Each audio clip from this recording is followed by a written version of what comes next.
Hi hello ನಮಸ್ತೆ, ನಾನು ರಾಜ್ ಅಷ್ಟೇ. ನೀವು ನೋಡ್ತೀರಾ centre point Kannada YouTube channel. ಈ ವಾರದ ಕಿಚ್ಚನ ಚಪ್ಪಾಳೆ ಜೊತೆಗೆ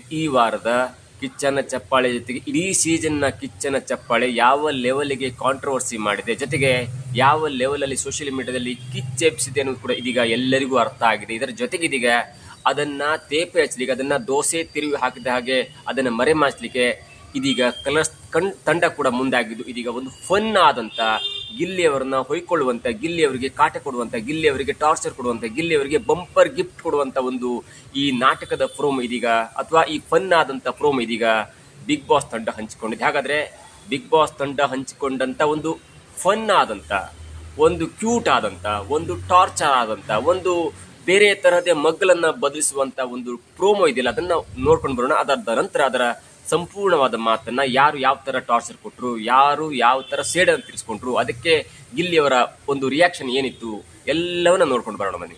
ಇದೊಂದು ಬ್ಯಾಗೇಜ್ ಬಿಟ್ಬಿಡಿ, ಒಂದು ರೀಸನ್ ಕೊಟ್ಟು ಪನಿಷ್ ಮಾಡ್ಬೋದು. ನಂಗೆ ಇರಿಟೇಟ್ ಮಾಡಿದಷ್ಟಕ್ಕೂ ನಾನು ಗಿಲ್ಲಿ ನಿಂಬೆ ನಿಂತೀನಿ. ಪ್ರೀತಿಗೆ ಲಿಮಿಟ್ ಇಲ್ಲ, ಎಷ್ಟು ಬೇಕಾದ್ರೂ ಕೊಡ್ಬೋದು. ನಾನು ನಿನ್ ಪ್ರೀತಿ ಮಾಡೋದೇ ಬೇಡ ಕಾರಣ ಒಂದೇ ಒಂದು ಕೋಣ ಸಾಕು. ಗಿಲ್ಲಿನೇ ಸರ್. ವ್ಯಾಕ್ಸಿಂಗ್ ಬಿಟ್ರಲ್ಲ ಗಿಲ್ಲಿ, ಹೆಂಗ್ ಸಾಯಿಸಿದ್ರೆ ಏನಾನ ದಯವಿಟ್ಟು ಈ ಎಪಿಸೋಡ್ ನಾನು ಮರ್ತೇ ಬಿಡ್ರಿ ಎಲ್ರು. ನೋಡಿದ್ರಲ್ಲ ವೀಕ್ಷಕರೇ, ಇವತ್ತು ಒಂದು ಅತ್ಯಂತ ಫನ್ ಆದಂತ ಒಂದು ಪ್ರೋಮೋವನ್ನ ಕಲರ್ಸ್ ತಂಡ ಇದೀಗ ಹಂಚಿಕೊಂಡಿದೆ. ಅದು ತುಂಬಾ ಫನ್ ಆಗಿದೆ. ಆದ್ರೆ ಫನ್ ಯಾರಿಗೆ? ಅದು ಗಿಲ್ಲಿಗೆ ಬಂಪರು ಅಥವಾ ಗಿಲ್ಲಿಗೆ ಅತ್ಯಂತ ದೊಡ್ಡ ಟಾರ್ಚರು? ಯಾರು ಕೂಡ ಇದನ್ನು ಸಹಿಸಿಕೊಳ್ಳಿಕ್ಕೆ ಸಾಧ್ಯ ಇಲ್ಲ. ಯಾಕಂದ್ರೆ ಗಿಲ್ಲಿ ಅವರಿಗೆ ಕಳೆದ ಒಂದು ವಾರದಿಂದ ಹುಷಾರಿಲ್ಲ ಅಂತ ಹೇಳ್ಬೋದು. ಅವರು ನೀರಿನಲ್ಲಿ ಮುಳುಗಿದ್ರು ಅಂತಂದ್ರೆ ತನ್ನ ಆಪ್ತ ಸ್ನೇಹಿತಿಯಾದಂತ ಕಾವ್ಯ ಅವರಿಗೆ ಒಂದು ಟಾಸ್ಕ್ ಅಲ್ಲಿ ಹೆಲ್ಪ್ ಮಾಡೋ ಸಲುವಾಗಿ ನೀರಿನಲ್ಲಿ ಮುಳುಗಿದಾಗ ಸ್ವಲ್ಪ ನೀರು ಕುಡಿತಾರೆ, ಅದಂತ ವಾಮಿಟ್ ಆಗುತ್ತೆ. ದೇಹ ಸ್ವಲ್ಪ ಮಟ್ಟಿಗೆ ಸ್ವಲ್ಪ ಕೃಶವಾಗಿದೆ ಅಂತ ಹೇಳ್ಬೋದು, ಸ್ವಲ್ಪ ವೀಕ್ ಆಗಿದೆ ಅಂತ ಹೇಳ್ಬೋದು. ಮೊದಲೇ ವೀಕ್ ಇದ್ದಂತ ಮನುಷ್ಯ ಆಟ ಪಾಠ ನಗು ಕಾಮಿಡಿ ಅದರಲ್ಲೇ ಸ್ವಲ್ಪ ಜಾಸ್ತಿ ಇನ್ವಾಲ್ವ್ ಆಗಿದ್ದರಿಂದ ಅವರಿಗೆ ಟಾಸ್ಕ್ ಅಥವಾ ಬೇರೆ ಬೇರೆ ಈ ಫಿಸಿಕಲ್ ಹ್ಯಾಂಡ್ಲಿಂಗ್ ಮಾಡೋದು ಸ್ವಲ್ಪ ಕಷ್ಟ ಆಗ್ತಿತ್ತು, ಸ್ವಲ್ಪ ವೀಕ್ ಆಗಿದ್ರು. ಇದರ ಜೊತೆಗೆ ನಿನ್ನೆ ಟೆಲಿಕಾಸ್ಟ್ ಆದಂತ ಎರಡು ಈ ಕಿಚ್ಚನ ಚಪ್ಪಾಳೆ, ಕಿಚ್ಚ ಸುದೀಪ್ ಅವರು ಹೇಳ್ತಾರೆ ಈ ವಾರದ ಚಪ್ಪಾಳೆ ಟಾಸ್ಕ್ ಆಡದಂತ ಅಶ್ವಿನಿಗೆ ಎನ್ನುವಂತ ಮಾತನ್ನು ಹೇಳ್ತಾರೆ. ಅದು ಒಂದು ಲೆವೆಲ್ ಸಹಿಸಿಕೊಳ್ಳಬಹುದೇನೋ, ಆದ್ರೆ ನನಗೆ ಈ ಚಪ್ಪಾಳೆ ಕೊಡ್ಲಿಕ್ಕೆ ಮನ್ಸಿರ್ಲಿಲ್ಲ, ಚಪ್ಪಾಳೆ ಅಂತ ಬಿಟ್ಟುಬಿಟ್ಟಿದೆ. ಆದ್ರೆ ನನಗೆ ಸ್ವತಃ ಮನ್ಸಿಗೆ ಬಂದು ನಾನು ಇಡೀ ಸೀಸನ್ನ ಚಪ್ಪಾಳೆಯನ್ನ ಮೊಟ್ಟ ಮೊದಲ ಬಾರಿಗೆ 12 ಸೀಸನ್ ಮೊಟ್ಟ ಮೊದಲ ಬಾರಿಗೆ ಈ ಕಿಚ್ಚನ ಇಡೀ ಸೀಸನ್ ಚಪ್ಪಾಳೆಯನ್ನ ಧ್ರುವಂತವರಿಗೆ ಕೊಡ್ತೇನೆ ಎಂದಾಗ ಎಲ್ಲೋ ಒಂದ್ ಕಡೆ ಇದು ಯಾವುದೋ ಒಂದು ಪ್ಲಾನ್ ಕಡೆ ತಿರುಗ್ತಾ ಇದೆ ಎನ್ನುವಂತ ಮಾತು ಅನೇಕರು ಹೇಳ್ತಾ ಇದ್ರು. ಅದನ್ನ ಮುಂದಿನ ಎಪಿಸೋಡ್ ಅಲ್ಲಿ ಮಾತಾಡುವ, ಡಿಟೇಲ್ ಆಗಿ ಯಾಕೆ ಹೇಗಾಯ್ತು ಏನ್ ಕತೆ ಎಲ್ಲ ಒಂದು ಮಾತಾಡುವ. ಇದು ಇನ್ನು ಈ ಪ್ರೋಮೋದ ವಿಷಯಕ್ಕೆ ಬಂದಾಗ, ಮೊದಲು ಕಾವ್ಯ ಅವರು ಅಂದ್ರೆ ಇದರ ಅರ್ಥ ಒಂದು ರೀಸನ್ ಕೊಟ್ಟು ನೀವು ನಿಮ್ಮ ಅಭ್ಯರ್ಥಿಗಳನ್ನ ಪನಿಷ್ ಮಾಡ್ಬೇಕೆನ್ನುವಂತ ಒಂದು ಹೆಡ್ಲೈನ್ಸ್, ಒಂದು ಸ್ಟೋರಿ, ಒಂದು ಲೈನ್ ಅಜೆಂಡಾ. ನೀವು ರೀಸನ್ ಕೊಡಬೇಕು ಮತ್ತು ಅವ್ರನ್ನ ಪನಿಷ್ ಮಾಡಬೇಕು. ನಿಮಗೆ ಕಾಟ ಕೊಟ್ಟಂತ ವ್ಯಕ್ತಿಗೆ ಪನಿಷ್ ಮಾಡ್ಬೇಕು ಎನ್ನುವಂತ ಒಂದು ಆಟ, ಒಂದು ಟಾಸ್ಕ್ ಅಂತ ಹೇಳ್ಬೋದು, ಒಂದು ಅವಕಾಶ, ಚಾನ್ಸ್ ಅಂತ ಹೇಳ್ಬೋದು. ಹಾಗಾಗಿ ಅದನ್ನು ಕೊಟ್ಟಾಗ ಮೊಟ್ಟ ಮೊದಲ ಬಾರಿಗೆ ಕಾವ್ಯ ಅವರು ವ್ಯಾಕ್ಸ್ ಮಾಡುವಂತ ಒಂದು ಚಾನ್ಸ್ ಅನ್ನು ತೆಗೆದುಕೊಳ್ತಾರೆ. ಆ ಕಾಲಿಗೆ ಅದನ್ನ ಅಂಟಿಸಿ ಅದನ್ನ ತೆಗೆಯುವುದು, ಆ ಎಕ್ಸ್ಪ್ರೆಷನ್ ತುಂಬಾ ಚೆನ್ನಾಗಿದೆ. ಅಂದ್ರೆ ನೀವು ಅದನ್ನ ಹಾಕುವಾಗ್ಲೇ ಏನೋ ಪ್ರಾಣ ಬಿಟ್ಟಂತೆ, ಏನೋ ಒಂದ್ ಸ್ವಲ್ಪ ಏನೋ ಸಾಯಿಸೇ ಬಿಟ್ರೆ ಅನ್ನುವಂತ ಲೆವೆಲ್ಗೆ ಅದನ್ನ ಎಕ್ಸ್ಪ್ರೆಷನ್ ಕೊಡ್ತಾರೆ.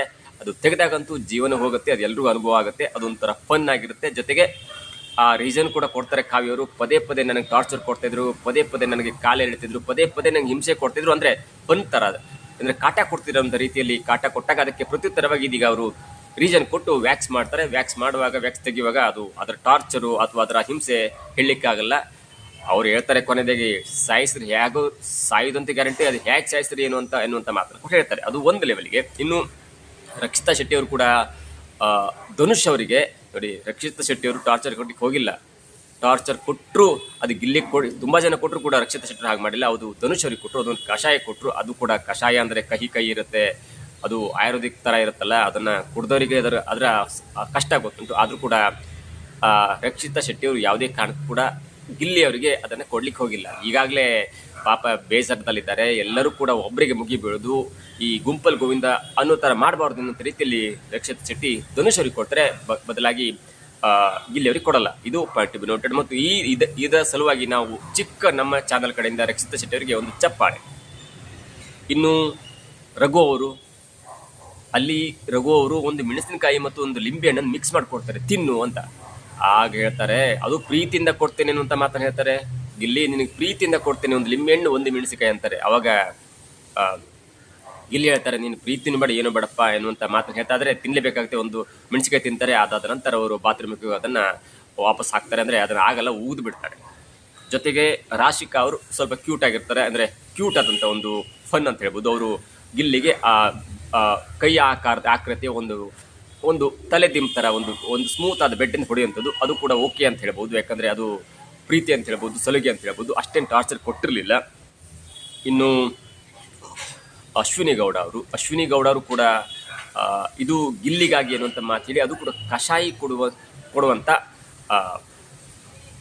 ಒಂದು ಟಾಸ್ಕ್, ಒಂದು ಚಾನ್ಸ್ ಅಂತ ಹೇಳ್ಬೋದು. ಅದನ್ನು ನೋಡಿದಾಗಲೇ ಅಶ್ವಿನಿ ಅವರು ಕಷಾಯಿಯನ್ನು ಕೈಲಿ ಹಿಡಿದಾಗ ನೋಡಿದಾಗಲೇ ಒಂಥರ ತಲೆ ತಿರುಗದಂಗೆ ಗಿಲ್ಲಿ ಅವರು ಸ್ವಲ್ಪ ಫನ್ ಆಗಿರುತ್ತೆ, ಸ್ವಲ್ಪ ಯಾಕಪ್ಪ ಬೇಕು ಎನ್ನುವಂಥ ರೀತಿಯಲ್ಲಿ ಮಾತಾಡ್ತಾರೆ. ಮತ್ತು ಕೊನೆಯದಾಗಿ ಹೇಳ್ತಾರೆ, ಈ ಎಪಿಸೋಡನ್ನು ಇಲ್ಲಿಗೆ ಮರ್ತು ಬಿಡಿ, ಇದನ್ನು ನನ್ನ ಈ ಎಪಿಸೋಡ್ ನಾನು ಇಲ್ಲ ಅನ್ನೋದನ್ನು ತಿಳ್ಕೊಬಿಡಿ ಅನ್ನುವಂಥ ಮಾತನ್ನು ಗಿಲ್ಲಿ ಅವರು ಹೇಳ್ತಾರೆ. ಇದು ಈ ಪ್ರೋಮೋದಲ್ಲಿ ಕಂಡು ಬಂದಂಥ ಅತ್ಯಂತ ಫನ್ ಆದಂಥ ಒಂದು ವಿಡಿಯೋ. ಮತ್ತು ಅದನ್ನು ಸಂಪೂರ್ಣವಾಗಿ ನೋಡಬೇಕಂದ್ರೆ ಇವತ್ತು 9 ಗಂಟೆಗೆ ಅದನ್ನು ಕಂಪ್ಲೀಟ್ ಆಗಿ ನೋಡಲೇಬೇಕಾಗುತ್ತೆ. ಮುಂದಿನ ಎಪಿಸೋಡ್ಗಳು ಕೂಡ ಬೇರೆ ಬೇರೆ ಥರ ಫನ್ನು ಗಿನ್ನು ಎಲ್ಲ ಇರುತ್ತೆ. ಯಾಕಂದರೆ ಸಾಟರ್ಡೆ ಎಪಿಸೋಡಲ್ಲಿ ಸ್ವಲ್ಪ ಸೀರಿಯಸ್ ಆಗಿ ಕ್ಲಾಸ್ ತೆಗೆದುಕೊಳ್ಳೋದಿರುತ್ತೆ.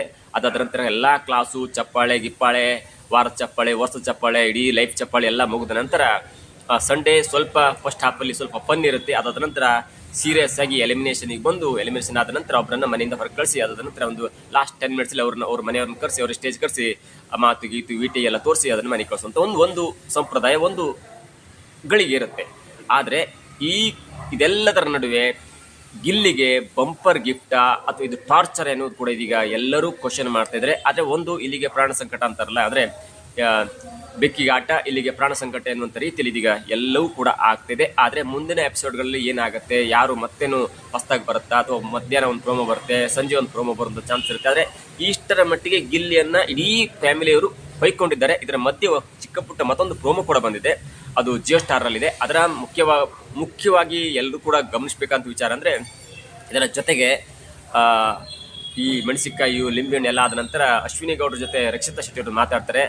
ಅಂದರೆ ಆ ಸಿಚುವೇಶನ್ ಹೇಗಿರುತ್ತೆ ಅಂದರೆ, ಅವರು ಚಿತ್ರಾನ್ನ ಮಾಡಲಿಕ್ಕೂ ಬೇರೆ ಮಾಡಲಿಕ್ಕೂ ಒಂದು ಮೆಣಸಿಕಾಯಿನ ಕಟ್ ಮಾಡ್ತಿರ್ತಾರೆ. ಅದನ್ನು ಇಟ್ಕೊಂಡು ರಕ್ಷಿತಾ ಶೆಟ್ಟಿ ಹೇಳ್ತಾರೆ, ನಾನು ಮೆಣಸಿಕಾಯಿ ಥರ ಕಾಣ್ಬೋದು, ನನ್ನ ನಾಲಿಗೆ ಮತ್ತು ಬಾಯಿಂದ ಮೆಣಸಿಕಾಯಿ ಥರ ಕಾಣ್ಬೋದು, ಆದರೆ ಹೃದಯದಿಂದ ನಾನು ರಸಗುಲ್ಲ ಎನ್ನುವಂತ ಮಾತಾಡ್ತಾರೆ, ಹೃದಯದಿಂದ ನಾನು ಒಳ್ಳೆ ಸ್ವೀಟ್ ಎನ್ನುವಂತ ಮಾತಾಡ್ತಾರೆ. ಆದರೆ ಅದಕ್ಕೆ ಉತ್ತರ ಕೊಟ್ಟಂತ ಅಶ್ವಿನಿ ಗೌಡ ಅವ್ರು ಹೇಳ್ತಾರೆ, ಮೊದಲು ತನಕ ರಕ್ಷಿತಾ ನೀನು ನಾನು ಎನ್ನುವಂತ ಮಾತನ್ನು ಹೇಳ್ತಿದ್ದ ಅಶ್ವಿನಿ ಗೌಡ ಅವರು, ಏನ್ರೀ ರಕ್ಷಿತಾ ಅವರೇ ಅಲ್ಲಿ ರೀ ಬಂದಿದೆ. ಯಾಕಂದ್ರೆ ನಿನ್ನೆ ಅವರ ವರಸೆ ಬದಲಾಗಿದೆ, ನಿನ್ನೆ ಅವರು ಏನೋ ದೊಡ್ಡ ಸಾಧನೆ ಮಾಡಿದ್ದಾರೆ, ಏನೋ ಹಿಮಾಲಯ ಪರ್ವತ ಎತ್ಬಿಟ್ಟಿದ್ದಾರೆ, ಏನೋ ದೊಡ್ಡ ರಾಷ್ಟ್ರೀಯ ಪ್ರಶಸ್ತಿ ಪಡ್ಕೊಂಡಿದ್ದಾರೆ, ಏನೋ ಅವರು ಆಸ್ಕರ್ ಅವಾರ್ಡ್ ಅನ್ನು ಗೆದ್ಕೊಂಡಿದ್ದಾರೆ ಅನ್ನುವಂತ ಲೆವೆಲ್ಗೆ ಅವರು ಬದಲಾಗಿದ್ದಾರೆ. ಮತ್ತು ಒಂದು ವಾರದಿಂದ ಕೂಡ ಬದಲಾಗಿದ್ದಾರೆ. ಹಾಗೆ ಆ ಬದಲಾವಣೆ ಹಾಗೆ ಇರಲಿ, ಅವಕಾಶ ಸಿಕ್ಕರೆ ಅವರು ಕೂಡ ಬಿಗ್ ಬಾಸ್ ಗೆಲ್ಲಿ ಅನ್ನೋದು ಕೂಡ ನಮ್ಮ ಹಾರೈಕೆ. ಆದರೆ ಇವತ್ತು ಆದಂತ ಒಂದು ಫನ್ ಎಲಿಮೆಂಟ್ ಇದೆಯಲ್ಲ, ಅದು ಗಿಲ್ಲಿಗೆ ಒಂದು ಕಡೆ ಟಾರ್ಚರ್ ತರನೇ ಕಾಣ್ತಾ ಇದೆ. ಯಾಕಂದ್ರೆ ಈಗಾಗಲೇ ಮನಸ್ಸಿಂದ ನೊಂದಿದ್ದಾರೆ, ದೈಹಿಕವಾಗಿ ನೊಂದಿದ್ದಾರೆ. ಮತ್ತು ಅಂಥ ವ್ಯಕ್ತಿಗೆ ಮತ್ತೆ ನೀವು ಟಾರ್ಚರ್ ಕೊಟ್ಟು ಫನ್ ಮಾಡಿ ನಗಿಸೋದ್ರಲ್ಲಿ ಬೇರೆ ಇತ್ತು. ಆದರೆ ಈ ಥರ ನಗಿಸೋದು ಸ್ವಲ್ಪ ಮಟ್ಟಿಗೆ ಬೇಸರ ತರಿಸಿದೆ ಅಂದ್ಕೊಂಡಿದ್ದು ಈಗ ಗಿಲ್ಲಿ ಫ್ಯಾನ್ಸ್ ಅಥವಾ ಸೋಷಿಯಲ್ ಮೀಡಿಯಾದಲ್ಲಿ ದೊಡ್ಡದಾದಂಥ ಒಂದು ಕ್ವಶನ್ ಅಥವಾ ಪ್ರಶ್ನಾರ್ಥಕ ಚಿಹ್ನೆ ಮೂಡಿದೆ. ಇದಾಗಿತ್ತು ಇವತ್ತಿನ ವಿಶೇಷ. ನೋಡ್ತಾರೆ centre point Kannada YouTube channel.